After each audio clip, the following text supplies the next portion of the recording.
Eleanor stood near the canapes, a glass of sparkling water cool in her hand, at the gallery opening.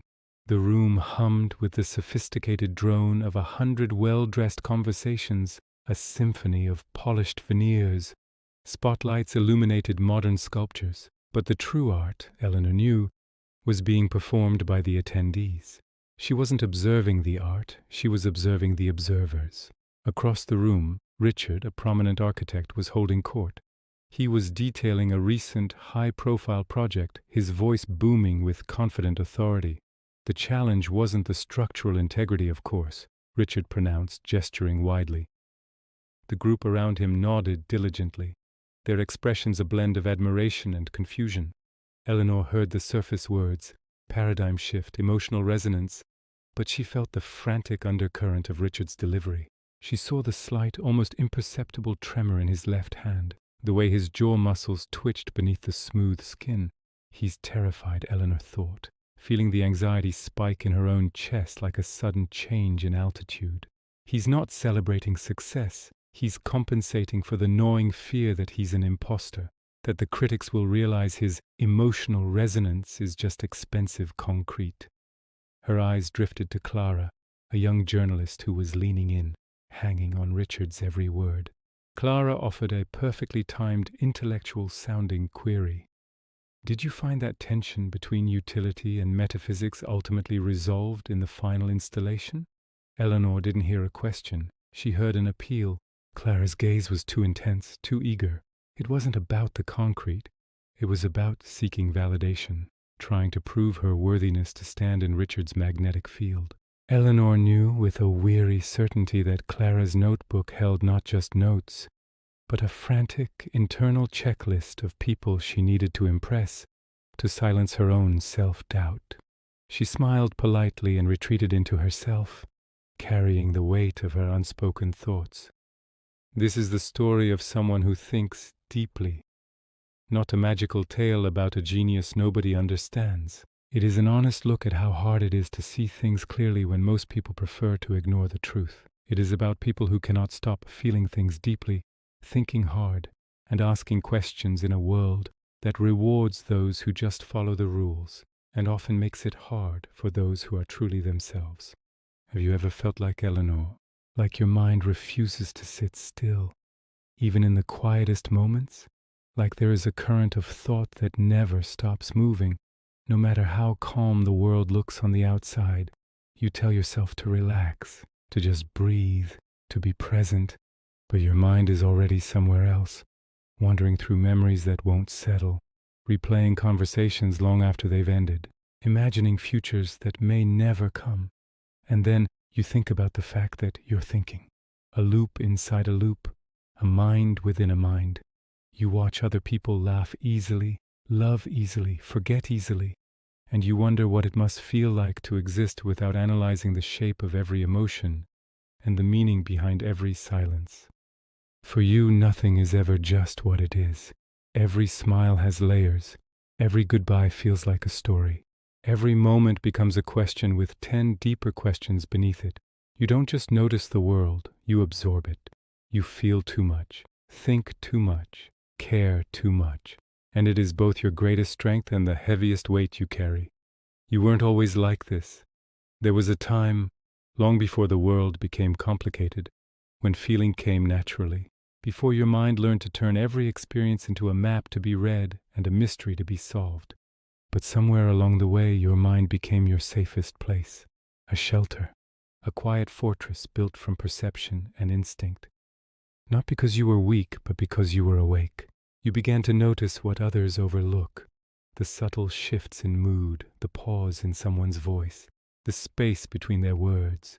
You learned to see the world in layers, textures, patterns. Some people call it overthinking. Maybe it was the only way you learned to understand a world that didn't always make sense. And maybe, just maybe, it's time to understand yourself with the same depth you give to everything else. But deep thinking rarely appears out of nowhere. It usually begins quietly, long before you ever had the words for it. Maybe you were a child who watched more than you spoke, not because anyone told you to be silent, but because the world felt louder to you than it did to others. You noticed small things, Tones, pauses, shifts in energy. Details adults never realized you were picking up. Maybe your parents weren't unkind. Maybe they were loving, but busy or tired or carrying their own invisible storms. So you learned to read the room before you even knew how to read a book. You learned that people's faces often told more truth than their words. You learned that emotions had shadows and that silence had its own language. And perhaps your depth didn't come from pain at all. Maybe you were simply born with a mind that wandered deeper, a natural curiosity that refused to stay at the surface. Some children ask what, others ask why.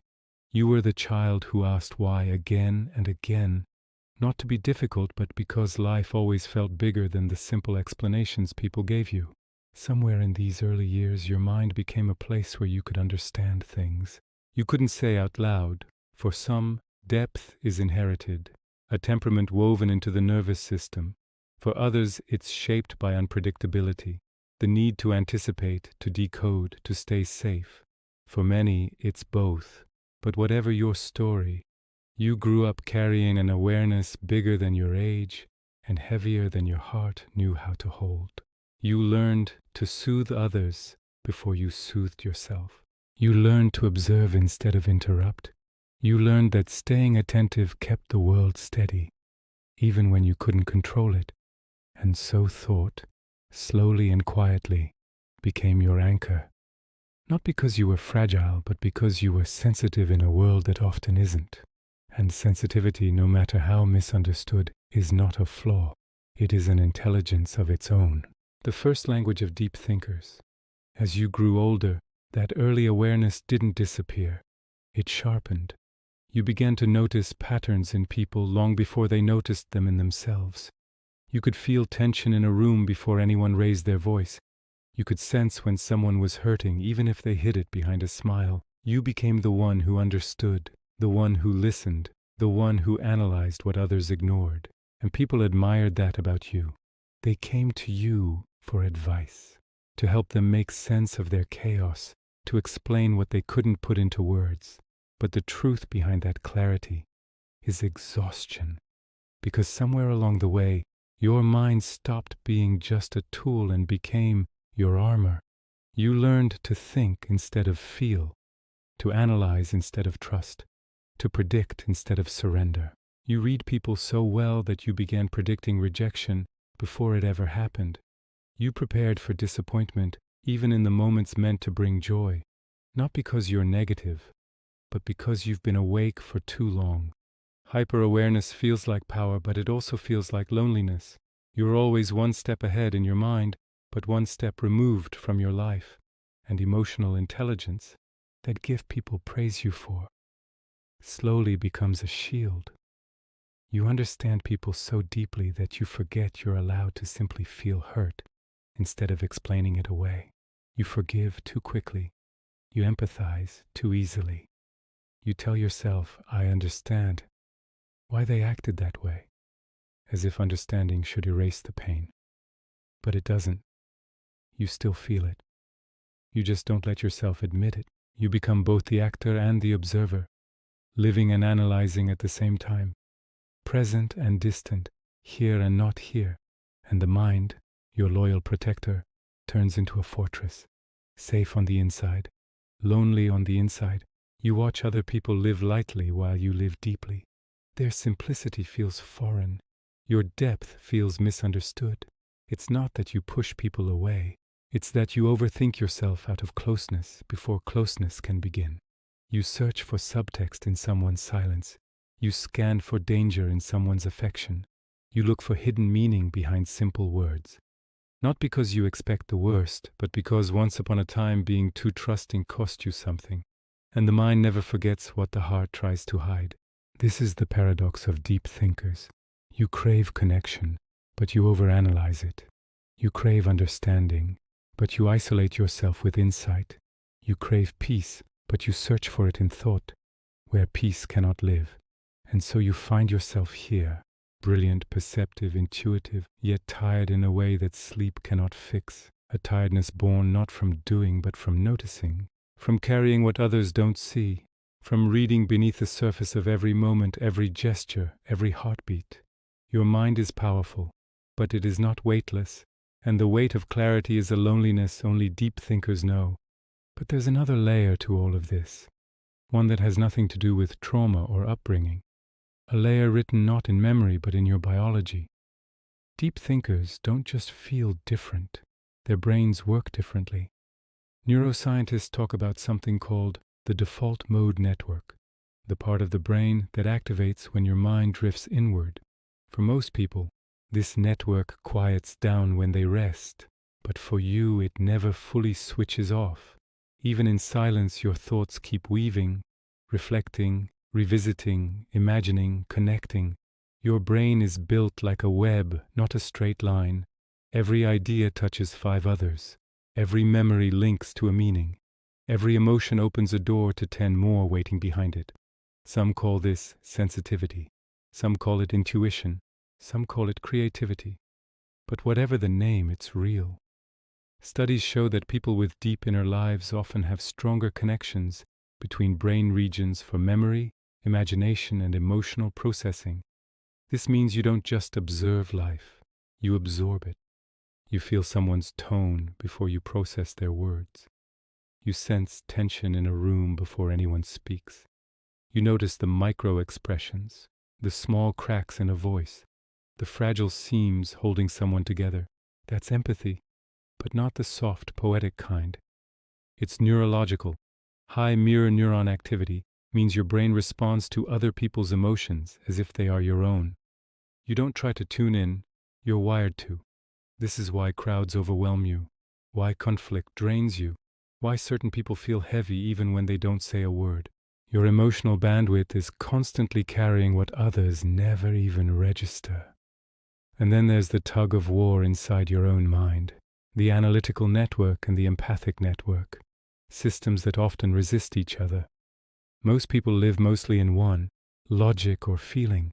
You live in both, sometimes at the same time. Your mind builds meaning while your heart absorbs emotion, creating a beautiful but exhausting, double awareness. This is the inner architecture of a deep thinker, an elegant chaos, a brain designed to connect dots others don't even see, but one that pays for that ability with overstimulation, emotional fatigue, and an awareness that rarely rests. None of this makes you broken. It makes you different, not dramatic, not unstable, not too much, just deeply attuned. You were built to notice, built to reflect, built to feel the world in high resolution while others see it in passing images. It's not your imagination. Your depth is real, your wiring is real, and your exhaustion is real too. Because a brain that never stops is powerful, but it is not painless. Every strength has a shadow, and for deep thinkers that shadow arrives quietly, not as chaos, but as weight. It builds slowly, almost invisibly, as you spend years thinking your way through life, mapping every feeling, interpreting every shift, solving every question you're afraid to ask out loud. Then one day, without warning, your own mind turns against you, not violently but insistently. What once felt like insight becomes overload. What once felt like clarity becomes a constant hum of unfinished thoughts. The same depth that helped you survive begins to drown you in its intensity. You lie awake at night, not because something is wrong, but because your thoughts refuse to dim, replaying moments, conversations, mistakes, possibilities, 1,000 scenarios that never happened and never will. It isn't anxiety in the dramatic sense, but something quieter, a kind of inner trembling as thoughts loop and circle until you cannot tell where reflection ends and rumination begins. Jung called this the shadow, the part of the psyche that grows in the dark when we refuse to feel what we think. For deep thinkers, the shadow isn't anger or envy. The shadow is thought itself. Thought becomes the mask that hides vulnerability, the shield that prevents hurt, the home that becomes a prison. The intelligence that once brought clarity tightens around your mind like a closing fist, where every idea opens another door and every answer collapses into more questions. You see meaning in everything but peace in nothing. This is the moment few understand. The moment when thinking stops being a strength and becomes a weight you can set down. It's not madness or weakness, it's sensitivity turned inward. What happens when a mind built for depth no longer knows where to rest? Stare too long into the inner world, and the inner world stares back. You begin to feel detached not because you don't care, but because you care so deeply that reality feels overwhelming. Conversations feel shallow, distractions empty, small talk impossible, and superficial connection painful. You want intimacy, but connection feels heavy. You want peace, but quiet feels loud. You want love, but your mind keeps scanning for danger. This is the paradox of depth. Seeing too much to live lightly, feeling too much to live easily. So you retreat into your mind, the only place where analysis, control, and prediction feel safe, where nothing surprises you and nothing hurts without permission. But even a powerful mind grows tired of itself, and that tiredness feels less like burnout and more like a subtle ache, a longing without a name, a desire not for knowledge, but for relief from the endless search for meaning. This is the deep thinker's abyss, where thought becomes both sanctuary and cell, teacher and torment, light and shadow. Yet the story doesn't end there, because the same depth that leads you into the abyss also contains the seed of your way out, not through thinking more, but through relearning how to feel. And there's something else, something outside yourself that makes all of this even harder. The world we live in now, a world that moves fast, talks loud, scrolls endlessly, a world where attention is currency and silence feels almost extinct. Sometimes you look around and wonder if you were born in the wrong era, because your mind speaks a slower, quieter language the modern world no longer recognizes. Everywhere you turn, the pace accelerates as people rush through conversations, emotions, and their own lives like they're terrified of sitting still. Everything is urgent, instant, demanding your attention right now. But deep thinkers don't work that way. You process slowly, feel deeply, reflect before reacting, search for meaning where others chase stimulation. And this mismatch creates a quiet ache, a sense of exile not from people, but from the rhythm of the times. Psychologists call it cognitive overload, the burnout that occurs when a mind built for depth is forced to live in a culture built for speed. The digital age has trained us to crave novelty instead of understanding, noise instead of nuance, until our attention spans fracture not because we are less intelligent, but because we are more fragmented. For someone like you, someone who notices everything and absorbs even more, this fragmentation feels like suffocation. You pause to think, but the world punishes hesitation. You crave meaning, but meaning requires time, and time is the one thing no one gives anymore. So you hide your depth to avoid being misunderstood, soften your thoughts, shorten your sentences, tame your intensity just to blend in. You laugh at jokes that don't amuse you, nod through empty conversations, and shrink your inner world to fit into spaces never meant for you. Yet beneath that mask, a quiet longing remains for real connection, real dialogue, real feeling, because deep thinking in an age of distraction is not just rare, it is revolutionary. To slow down is an act of defiance, to feel deeply is an act of courage. To question everything is to reclaim your mind from a culture that numbs itself to avoid thinking at all. You are the quiet rebel, not fighting with noise but with awareness. But even rebels grow tired, and even the awake grow weary, because the cost of seeing the world clearly is feeling its weight completely. While others sprint through life, you are trying to walk with meaning, and over time that gap becomes exhausting. This is why deep thinkers suffer more today. Not because you're broken, but because you're aware in a world that rewards distraction. Not because you feel too much, but because the world has forgotten how to feel at all. And you, with your quiet, relentless mind, refuse to go numb just to fit in. There is a kind of tiredness that sleep can't touch, a heaviness that doesn't come from running or working or doing too much, but from noticing too much. Deep thinkers don't burn out from effort.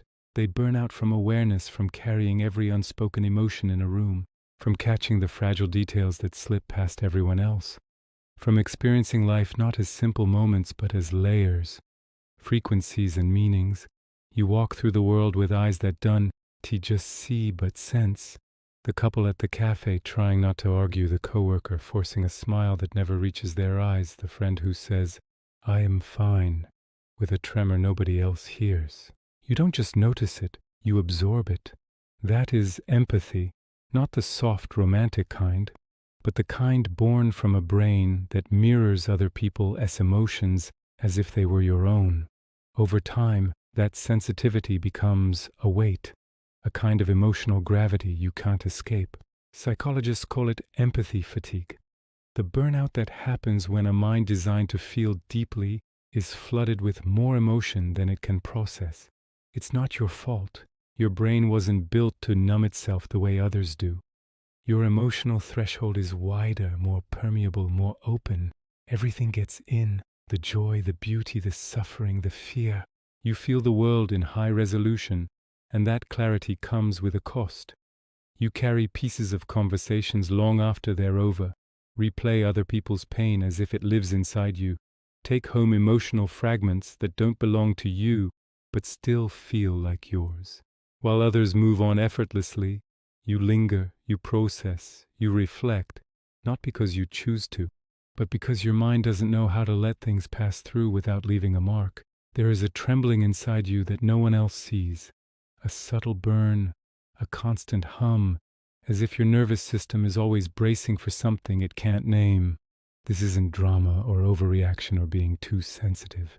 It's an overactive emotional radar that never learned how to turn off. It feels like responsibility for everything. Responsibility for the moods in the room, for the tone of a conversation, for the fragments of people's lives you unintentionally hold. You want to care, but you're tired of caring. You want to feel, but your emotions feel heavy. You want to be present, but the world feels too loud. This is not weakness. It is the cost of having a mind that stays awake even when you long for rest. Your exhaustion doesn't come from emptiness. It comes from depth, from living with your eyes open in a world that keeps closing its own. And deep down, beneath all the analysis, beneath all the noticing, beneath all the emotional weight you carry, there is a part of you quietly asking for one thing, not to think less, but finally to rest. But something changes when your mind grows tired of its own noise, not defeated, not broken, just tired. There comes a moment when you realize you can't think your way out of everything. You've tried, analyzing every silence, every memory, every possibility, dissecting your past, decoding your patterns, predicting storms that never arrived, and still peace never came. Because the truth is simple. Not every wound is meant to be solved. Some things aren't puzzles. Some things are meant to be felt, not fixed. And that is where healing begins. Not with more effort, but with permission. Permission to stop fighting your depth as if it's the enemy. You begin to understand that peace isn't the absence of thought, but the art of not believing every thought that appears. Your mind will always make noise, that's its nature. But the noise doesn't have to own you.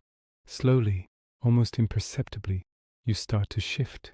You notice sunlight trembling through the curtains, hear your breath instead of your fears, feel the warmth of a cup in your hands without analyzing the moment. These tiny details pull you out of the labyrinth your mind keeps building. Psychologists call it embodiment, the practice of returning to the body when the mind wanders too far. The reminder that life isn't happening inside your thoughts, but here, in this breath, this moment, this sensation. And this is where the deep thinker's healing begins. You come back to your senses. You stop predicting the emotional weather of every room. Stop chasing meaning in every silence. Stop letting passing thoughts rent space in your mind. You start asking yourself a new question. Does this thought serve me, or does it starve me? You journal not to solve yourself, but to release yourself, letting thoughts spill onto the page so they no longer spill into your sleep. You create not to impress, but to express, because creation is one of the few places where deep thinking softens instead of hardens. You speak more gently to yourself, the way you speak to people you love. You stop demanding perfection. Stop apologizing for your sensitivity. Stop shrinking your inner world to seem normal. And the most radical healing of all, you allow connection without overthinking it. You sit across from someone and actually stay there, not 5 steps ahead in your mind. You let yourself be seen without bracing for disappointment. You let silence be silence instead of a problem to decode. Because when you live from your depth without fearing it, life stops being a puzzle to solve and becomes an experience to inhabit. Your thoughts don't disappear. They soften, they untangle, they find their rightful place, not as your master but as your companion. And in those quiet shifts you realize something. Being a deep thinker was never the problem. The problem was believing that depth required suffering. It never did.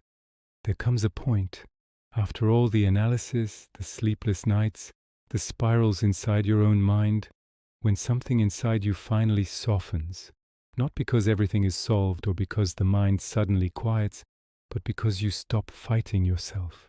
You begin to understand that your thoughts are not enemies to conquer or truths to obey. They are simply weather, passing patterns in the sky of your awareness.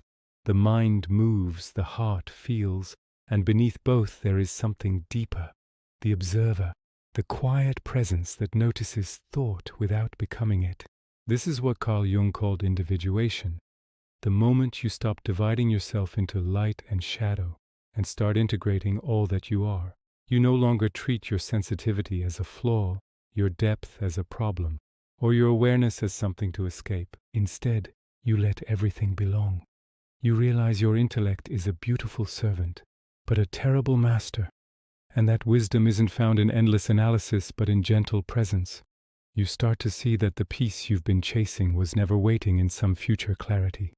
It was always here beneath the rushing thoughts, beneath the noise and the stillness between your breaths, in the quiet observer behind the patterns in the part of you that exists beyond thought entirely. Neuroscience shows that even when the mind never stops, when the default mode network sparks with constant activity, there is always a deeper layer of awareness that remains untouched, a space thought cannot disturb, and this is where you begin to live, not inside every idea but behind them, not tangled in every emotion but witnessing them, not drowning in meaning but allowing meaning to arise naturally. You learn to let moments be moments instead of turning them into maps, to let emotions be felt instead of dissected, to let life happen instead of needing to understand every piece of it. And in this allowing, something incredible happens. Your depth becomes light instead of weight. Your sensitivity becomes intuition instead of overwhelm. Your awareness becomes clarity instead of chaos. You were never too much. You were simply too awake in a world afraid to open its eyes. And now you are learning to see clearly without suffering for it, to feel deeply without losing yourself in it, to think expansively without disappearing into thought. This is the integration, depth and presence, intellect and intuition, awareness and rest. This is the moment the mind bows to something wiser than itself. And in that stillness, you discover the truth you've been searching for all along. You were never meant to think your way to peace. You were meant to remember that peace was the space inside you the whole time. Take a moment and breathe. If anything in this video felt like your story, your mind, your inner world, then hear this clearly. There is nothing wrong with you. Your depth is not a burden, your sensitivity is not a flaw, and your awareness is not a curse. You are simply wired to feel life more intensely than most people ever will, and that is not a weakness, but a rare form of intelligence the world desperately needs. So be gentle with yourself. You don't have to fix your depth. You only have to learn to live with it in a way that doesn't hurt you. And if you want to keep exploring this journey of the mind, the heart, and everything in between, I'd love for you to stay. Tell me in the comments which part of this video felt like it was written directly for you. Your stories help others feel less alone. If this resonated with you, please like the video. It helps it reach the people who need these words. And if you want more videos that make you feel understood, supported, and seen, subscribe and take this journey with me. Thank you for being here. Thank you for thinking deeply. And thank you for letting me speak to the part of you that rarely gets spoken to. Until next time, be kind to your mind.